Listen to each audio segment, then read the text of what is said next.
It's November 1st, 2023, and these are your headlines. Is there actually a deal on school choice?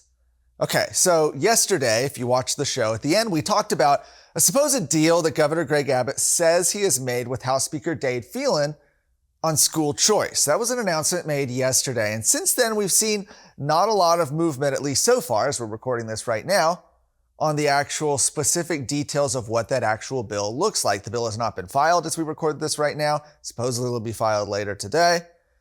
We don't know who is going to be championing it. Presumably Representative Brad Buckley will be filing the bill in the House. He chairs the House Public Education Committee.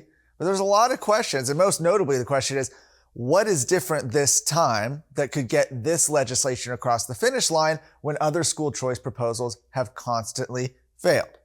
So, as a reminder of what exactly the governor has said about this, according to his office, the proposed legislation to expand school choice in Texas includes, these are his bullet points. 1, universal eligibility for all K-12 school children in Texas. The House had said that they were more likely to do something that targeted disabled children, people in low income areas. Even one representative, Matt Shaheen, said they might target minorities with it. Abbott says that his deal includes all K-12 school children. 2, voluntary participation. Parents, students, and schools choose whether they want to participate. The governor also says students will receive approximately $10,400 per year in their education savings accounts, which would be pretty extraordinary. The Senate's was around $8,000, and previous House versions were about $6,000. And he also says that the compromise would phase out the state of Texas assessments of academic readiness. You know it as the STAAR test. And that students participating in the program will have the option of taking a norm reference test or STAAR test to ensure the program achieves good educational outcomes. So standardized testing appears to be on the table for those in private schools, at least those that are participating in the school choice program. And perhaps the biggest part of the entire legislation is that the governor is touting that it includes or will include billions of dollars more in funding for Texas public schools for the biennium, including teacher pay raises and school safety. Now that's what he said he and House Speaker Dade Phelan had agreed to. But once he put out the statement, it was sort of interesting to watch the reaction, or maybe lack thereof, from certain big players. For example, Speaker Phelan, he didn't put out a statement talking about this. In fact, one of his spokespeople told a media outlet that Speaker Phelan looks forward to having robust discussions on school funding, teacher pay, and other critical education issues with his House colleagues. Not exactly confirming or celebrating this supposed deal that's made. It's strange. State Representative Ernest Bales, a Republican who has constantly opposed school choice, said to a news outlet that interviewed him, said, to my knowledge, there's no deal. And even Brad Buckley, chair of public education, who's going to be filing this thing probably, has refused to say whether he thinks the bill will pass the House. Meanwhile, contrast that with what we've heard from Governor Abbott, not just his statement yesterday on this supposed deal, but even today he was asked about it, and he continues to sound confident. He said, and this is his quote here, "We are on track to ensure there will not be another special session.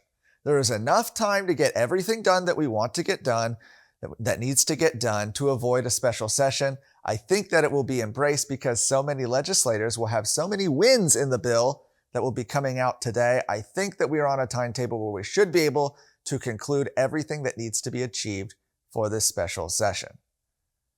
He thinks we have enough time, but time now is sort of the major obstacle. Lieutenant Governor Dan Patrick certainly thinks so. He says the only way a bill could possibly pass at this point is if the House takes up the school choice and teacher pay raise bills that the Senate passed 3 weeks ago. He said, in a response to Governor Abbott today on X, he said, the Senate has passed school choice bills 3 times this year, 5 times overall, which required long hours and hearings and floor debate. No time for that again. The Senate will concur if we agree with the House's changes or try to work out the differences in conference. The Senate is ready to act as we have been for weeks. All of this, mind you, assumes that the House will even come in to work. Yesterday we told you that on Monday and Tuesday they failed to have a quorum, meaning they couldn't move any bills, they couldn't set committee hearings, etc. The House is meeting at 6 o'clock p.m. today. The bill is expected to be filed before then, but the clock is running out. The special session ends Tuesday, November 7th. Senator Ted Cruz has introduced legislation that would impose sanctions on Hamas and others associated with the terrorist organization. The Hamas Sanctions Act would prohibit U.S. tax dollars from going to the Gaza Strip, as well as sanction every Hamas member and affiliate known to the U.S. within 15 days. The act would also block Hamas's ability to find safe havens abroad in countries like Qatar or Turkey.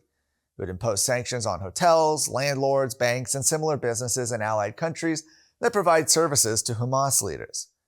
Furthermore, it strengthens Cruz's past legislation that imposed sanctions for the use of human shields, which passed into law back in 2019.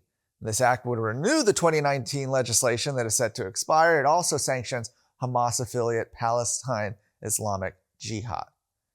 In Texas, meanwhile, as soon as the war between Israel and Hamas commenced, Abbott pledged the state's support for Israel, saying that Texas stands ready to offer our complete support to the Israeli and Jewish communities.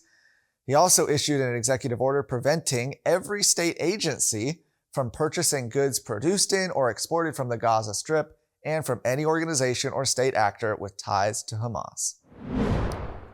Lastly, here's a story you don't get every day: a congressperson retiring from the swamp. After over 25 years in Congress, Representative Granger has announced she will retire at the end of her current term. Granger, who previously served as mayor of Fort Worth, was first elected to Congress back in 1996. You might remember she was plagued for the past several years with a scandal involving her son's involvement with Panther Island, which was an economic development project boondoggle that was disguised as flood control. The 2019 programmatic review found that for around 15 years, nearly $400 million of taxpayer money was spent on the project with little to show for it. Granger currently holds a lifetime score of 66% on the FreedomWorks congressional scorecard. And even in recent weeks, we talked about it here, Granger has drawn the ire of conservatives after refusing to vote for Jim Jordan for Speaker of the House. Her retirement sets up an open race to replace her. So far, State Representative Craig Goldman is widely rumored to be planning a run. John O'Shea, who has the endorsement of Attorney General Ken Paxton, announced his campaign earlier this year. For more of today's stories, go to TexasScorecard.com. No ads, no paywalls, no government grants, and no corporate masters. Just real news for real Texans. This is Texas Scorecard.